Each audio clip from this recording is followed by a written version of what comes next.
6 gram etanni to'liq yondirish uchun qancha litr normal sharoitda havo kerak? Etan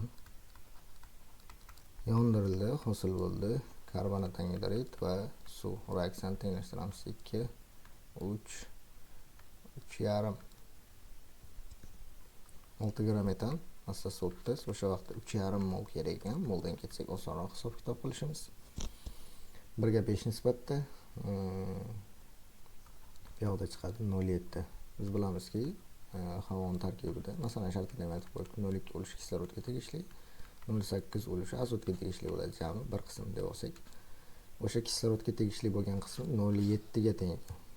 0,7 havoga tegishli bo'lgan qismini molda qanchaligini aniqlaymiz. 3,5 mol. Buni 22/4 ga ko'paytirib qo'ysak, javobimiz 78,4. Chunki bizda unda qancha litr normal sharoitda degan 78,4 litr havo kerak bo'lar ekan. Javobimiz A varianti.